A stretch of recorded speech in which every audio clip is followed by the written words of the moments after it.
Hello friends, good evening. चलिए 14वें दिन का मॉडल आंसर देखने जा रहे हैं। तो सभी अपना आज का जो मेंस आंसर राइटिंग में लिखे हैं उसको निकाल लीजिए। आइए डिस्कस करते हैं आज के प्रश्न के बारे में। सभी छात्रों को अवगत करा दूं, मैंने जब कक्षा ले रहा था तब भी इसके बारे में उल्लेख किया था और आज भी आप लोगों को बता देता हूं कि जो छत्तीसगढ़ लोक सेवा आयोग है, जिसे हम पीएससी के नाम से जानते हैं, सभी विभागों के द्वारा जितने पद खाली हैं इसके लिए अधिसूचना जारी कर दिए हैं। सभी से मांग की है, जितने भी विभाग हैं जो छत्तीसगढ़ लोक सेवा आयोग के अंतर्गत आते हैं, जितने भी पोस्ट हो, लेकिन 26 नवंबर को नोटिफिकेशन आना तय है, जो वर्तमान में छत्तीसगढ़ लोक सेवा आयोग के द्वारा कार्य किया जा रहा है। जिस तरह से उसकी तैयारी की जाती है उसके अनुसार तो याद रखेंगे, मेंस के साथ साथ उतना ही महत्वपूर्ण है प्रीलिम्स निकालना। तो आप मेंस आंसर राइटिंग के साथ प्रीलिम्स को भी ध्यान दीजिएगा। तो इसलिए आप हमारे टेस्ट सीरीज़ में भी ज्वाइन हो जाइए, जो सैटरडे और संडे को होगा अब आने वाले दिनों में। तो आइए आज बात करते हैं पहले क्वेश्चन से। पहला क्वेश्चन है, कलचुरी वंश की लाहौरी शाखा को समझाइए। उत्तर देख लीजिए। कलचुरी वंश की लाहौरी शाखा लगभग 14वीं शताब्दी में स्थापित हुई।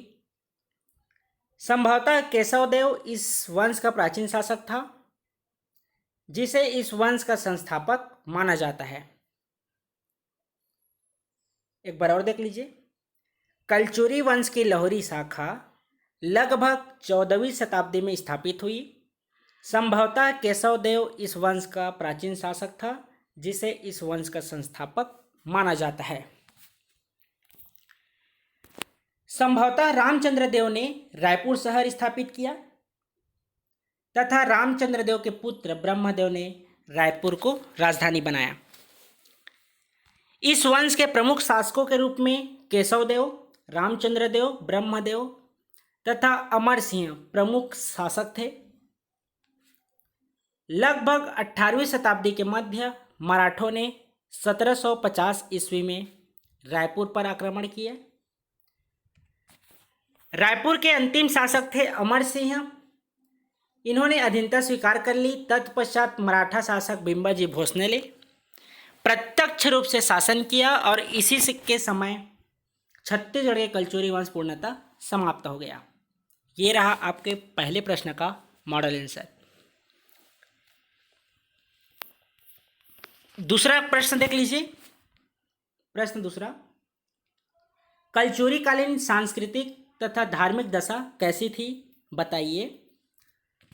तो आंसर लिख लीजिए। कलचुरी कालीन धार्मिक और सांस्कृतिक स्थिति अच्छी थी। शैव और वैष्णव संप्रदाय श्रेष्ठ थे। कलचुरी शासकों की धार्मिक सहिष्णुता की नीति से अन्य धर्मों को विकसित होने का अवसर मिला। कलचुरी काल में देवी उपासना का विशेष महत्व था। कलचुरी शासक पारंपरिक रूप से महामाया देवी की उपासना करते थे। इस युग में जैन तथा बौद्ध धर्म से संबंधित साक्ष्य भी प्राप्त हुए हैं। रतनपुर से प्राप्त शिलालेख से जानकारी के अनुसार जाजल्य देव के गुरु स्वयं बौद्ध धर्म के जानकार थे। आगे लिख लीजिए। कलचुरी शासक अपने दानशील प्रवृत्ति के लिए भी प्रसिद्ध थे। मकर संक्रांति तथा अक्षय तृतीया आदि अवसर पर दान देने की परंपरा थी। तो ये रहा आज के दूसरे प्रश्न का मॉडल आंसर। इंग्लिश मीडियम वाले आप लोग ट्रांसलेट कर लीजिएगा। उसके बाद अगर चेक कराना हो तो हमारे जितेंद्र सर से आप चेक करवा सकते हैं। आगे जो टेस्ट होने वाला है कुछ दिनों में, सैटरडे को मेगा टेस्ट होगा जिसमें सभी भाग लीजिएगा। इस बार का टेस्ट हमारे जितेंद्र सर द्वारा आयोजित की जाएगी। लगभग 2 मेगा टेस्ट में उनकी सहभागिता योगदान सर्वाधिक रहेगी। तो किसी भी प्रकार की जानकारी चाहिए हो तो हमारे आप जितेंद्र सर से बिल्कुल कांटेक्ट कर सकते हैं। आने वाले कुछ दिनों में Jitendra sir mains answer writing group को संभालेंगे। तीसरा प्रश्न है, जनजातियों के भाषी वर्गीकरण को समझाइए। उत्तर देख लीजिए।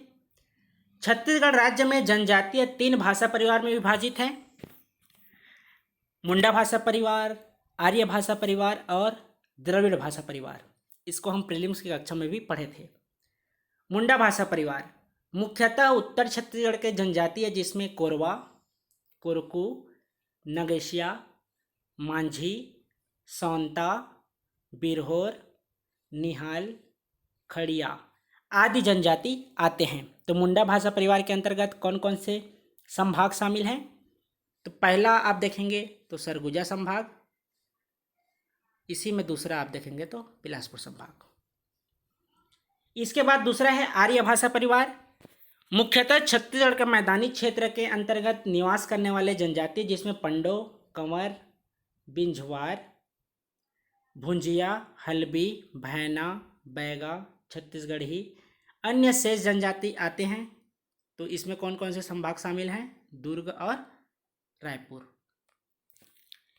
इसी में अगला है द्रविड़ भाषा परिवार। तो छत्तीसगढ़ राज्य के दक्षिण क्षेत्र में निवास करने वाले जनजाति, जिसमें परजा, मुड़िया, माड़िया, डोरला, कोंद, अबुझ माड़िया, धुरवा, गोंडी, उराव, ये सभी जनजातीय द्रविड़ भाषा परिवार के अंतर्गत आते हैं। तो ये रहा प्रश्न क्रमांक तीसरा। जो अभी जुड़े हैं उनको बता दूं कि छत्तीसगढ़ लोक सेवा आयोग के द्वारा 26 नवंबर को नोटिफिकेशन जारी कर दिया जाएगा कि आने वाले जो CGPSC प्रीलिम्स 2020 रहेगा उसमें कितने पोस्ट रहेंगे, उसके बारे में आपको 26 नवंबर को नोटिफिकेशन मिल जाएगा। तो जितना इम्पोर्टेंट प्रीलिम मेंस है उससे कहीं ज़्यादा महत्वपूर्ण है आपको प्रीलिम्स। तो प्रीलिम्स में भी आप फोकस करते रहिएगा।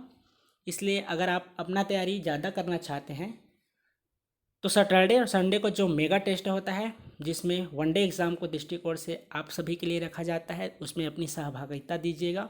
बहुत से छात्र जो मेंस आंसर राइटिंग कर रहे हैं, प्रतिदिन पिछले 2 टेस्टों में देखा हूँ वही छात्र रहते हैं जो मेंस आंसर राइटिंग करते हैं। सभी भाग लिया कीजिए क्योंकि वो आपके लिए रखा जाता है। प्रश्न चौथा, कलचुरियों के पतन को समझाइए। देख लीजिए।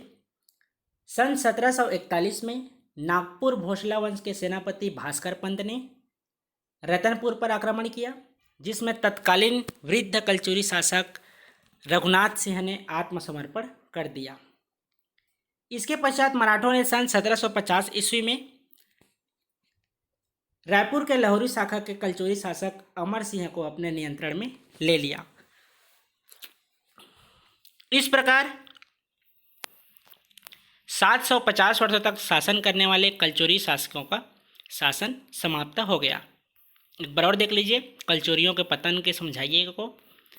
1741 में नागपुर के भोसला वंश के सेनापति भास्कर पंत ने रतनपुर पर आक्रमण किया, जिसमें तत्कालीन वृद्ध कलचुरी शासक रघुनाथ सिंह ने आत्मसमर्पण कर दिया। इसके पश्चात मराठों ने सन 1750 ईस्वी में रायपुर के लाहौरी शाखा के कलचुरी शासक अमर सिंह को अपने नियंत्रण में ले लिया।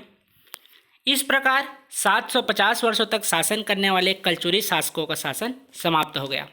तो ये रहा आज के 4 प्रश्नों का मॉडल आंसर। जो 5वां प्रश्न है इसका उल्लेख हम मेगा टेस्ट में करेंगे, तो तैयारी शुरू कर दीजिए। वीडियो को लाइक कीजिए, कमेंट कीजिए और अपने दोस्तों के बीच अधिक से अधिक शेयर कीजिए। धन्यवाद।